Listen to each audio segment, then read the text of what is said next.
You are enjoying your facilities and abilities to focus. You're realizing that more than everything else, you are focusing mechanisms, and that it is through your thoughts, through your awarenesses, through your perceptions that you focus. Whatever you are giving your attention to is really focusing you. You are source. You are non-physical energy. You are mostly vibration. But as you are expressing through these bodies, it's easy to forget who you really are. Because as you stand in your bodies, living the results or manifestations of all of that focus, you tend to get wrapped up in the end product of the vibration rather than being aware of being in the moment of offering the vibration. So physical human life sometimes is not as sweet and delicious as it could be when you, instead of being aware of your in-the-moment vibration and therefore in-the-moment connection to the source and therefore in-the-moment creation of your experience, sometimes you spend more time evaluating what has been created than you do being in the moment of creation.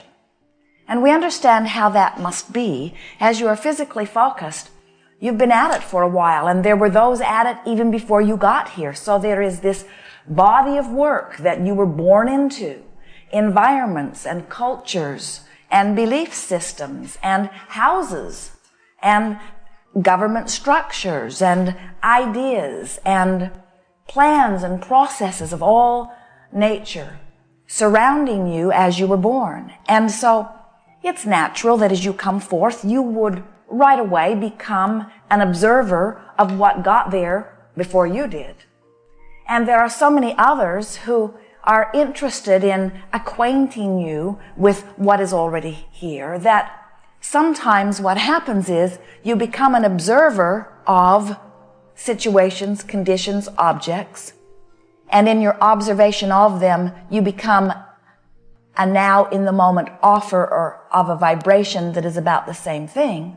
But often, somewhere in that process, humans lose their sense of, in this moment, being a vibrational focusing mechanism that is an extension of source. Sometimes you lose track of the sense that you can feel that connection to source and you can feel that diminishment of connection to source. As you stand in your now and you look out into world events or even those events that are up close to you and you see unwanted things, there is this tendency in your physical human form to let whatever it is that you are seeing be more important than it ever needs to be, because everything is changing constantly in response to the vibration that you are emitting. It would be like setting your radio dial today with all of the sophisticated equipment that you have and then complaining about what you're hearing, when there are so many other choices that you could tune into. But it's like sometimes you have it stuck on one station, which you really don't like very much, and then you just keep commenting to one another how unpleasant that one station is. And someone from broader view, or someone who's not stuck in the complaint, might say, there are other options, but you might say, oh yeah, because the other options feel hard. What's playing is sort of consuming you and feels like your whole world.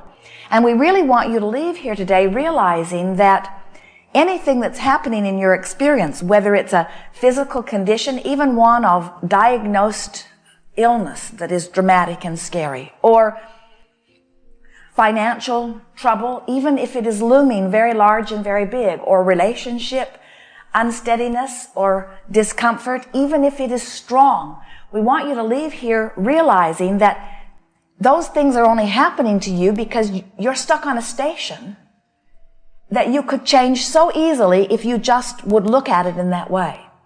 We want to assist you here today in feeling more your powerful in this moment opportunity to select what you give your attention to in order to adjust your own vibration. And when you select what you are giving your attention to in order to adjust your own vibration, then you affect either your allowance or your disallowance, either your allowance or your resistance, either your good feeling or your bad feeling, either your positive emotions or your negative emotions. You get how it's all the same thing. You are able to adjust your connection with your source, which is everything. Because when you are fully allowing your connection with your source, you are radiant, you are clear-minded, you are joyful, you feel good in the moment, you're usually smiling, your heart is swelling, you feel appreciation, you feel love, you feel fantastic, you're in love with life. It's like first day of vacation feeling all the time. In other words, it's that feeling of awakening and feeling free and knowing that all is well and feeling adventurous and eager about the way your life unfolds. That's what connection to your source feels like. And any diminishment of that is always because you have acted like a human and you have found something in your observable environment, and as you observe it, you don't like it. Sometimes you say, well, Abraham, we hear what you are saying, and it makes sense. I can accept that I'm vibrational, and I know I can feel the difference in my day-to-day experience when I find something pleasant to focus upon as compared to when I find something not pleasant to focus upon. But Abraham, I don't have control of my environment. I can't control what's happening with my parents, or I can't control what's happening with the economy or what's happening in my work environment. I can't control those things. And sometimes there are things that are happening that are very personal to me that just feel bad when I look at them, and yet I can't not look at them. I can't not think about my parents. I cannot not give attention to my children. I can't withdraw from the life that I have gathered around me. I can't just run away. And we don't want you to run away, but we do want you to begin to exercise your control of choosing what you give your attention to. Because we've noticed that when you give your full and undivided attention to those unpleasant things, you don't fix them either. In other words, you don't make those situations better by joining the misery. And as far as we can see, as we have seen you, and we have seen all of you, the only thing that you are using as your justification for mucking around in that unpleasant stuff is there are others mucking around in it, and you feel guilty when you don't too. Why should I be joyful when my mother is in pain? Or why should I be joyful when those around me are suffering? Or how can I be happy when I can't pay my bills? Or how can I be joyful right now, even though I'm not in pain, as I fear that a disease will overtake me? And we say, folks, you just got to start focusing, because you cannot control the conditions of your environment, and you cannot feel good when you look at conditions that do not please you. And the reason you don't feel good when you look at the conditions that don't please you is because you choose to look at something that your source does not join you in. Jerry and Esther were saying goodbye to Elsie, lovable cat. And Esther said, goodbye, Elsie. We're going to be gone a really long time. And Elsie looked at Esther and said, I don't care.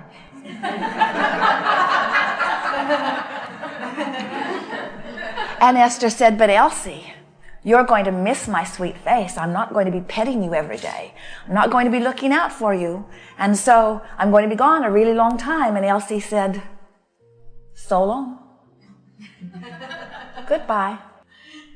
I'll be fine. In fact, I won't even think about you while you're gone.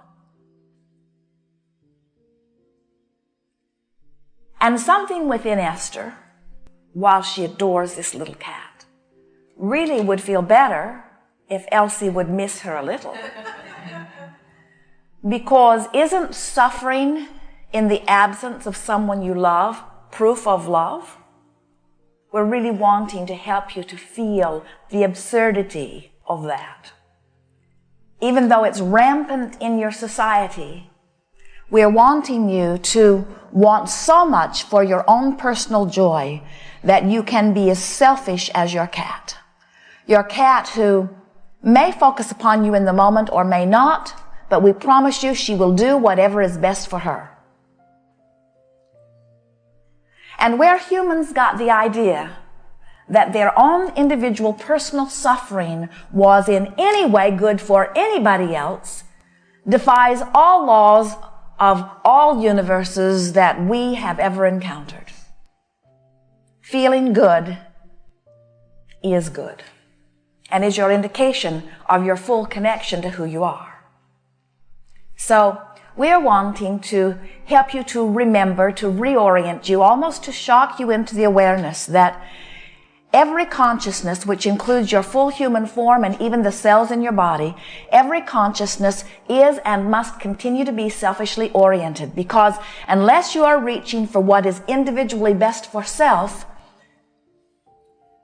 you cannot stay connected to Source. And the whole that is well-being based cannot continue to be.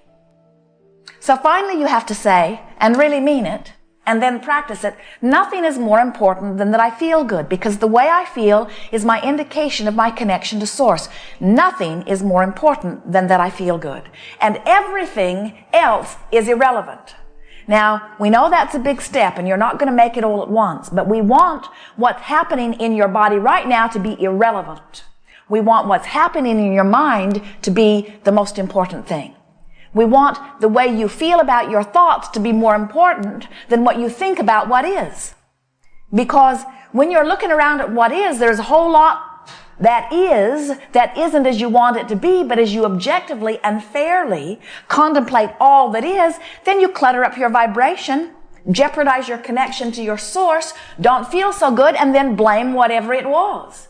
The freedom will truly come to you when you learn to exercise the power of your own focus. And we have never met anyone who could exercise the power of their own focus who didn't first decide, I really, really, really want to feel good. Nothing is more important than that I feel good. Everything other than that is irrelevant. I'm going to focus upon that which feels good. And as you begin to let that be your dominant quest, it is our promise to you that everything in your environment then begins to take shape to that, because your environment is coming in response to your thoughts. Do you hear that? Your environment comes in response to your thoughts. So often humans play it the other way around. Their thoughts come in response to their environment. That's why you're quite often wanting to control your environment. You say, let's get the bad stuff out and the good stuff in. Let's vote it out. Let's bomb it out. Let's boycott it out. Let's penalize it out. Let's find some ways of punishing enough that the bad stuff stays away. And we say, you can't punish enough that the bad stuff stays away. You're wanting to adjust your vibration so that you become a vibrational match to that which you personally have identified as that which is good. So, as you look out into your world and you see things that are wanted, we know how good that feels. And we can understand how you would want to promote those good things. And then when you look out into your world and you see things not wanted, we can understand how you would not want to promote those bad things. And what we are saying to you here is that the promotion, every bit of it, happens by your attention to it. There are those who say, if we do not give our attention to unwanted things, then the unwanted things will overtake us.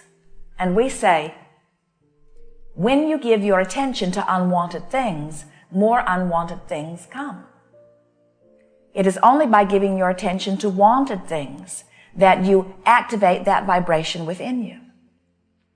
If you could just for a little while, just for a day or two, even just as we are playing together here in this gathering and in a couple of days that follow it, if you could just try to look at life this way. What's out there is out there for whatever reason. It is what it is. But my life isn't about what's out there. My life is about how I feel now. So right now, I'm going to do my best to find something that feels good right now, because life is right now.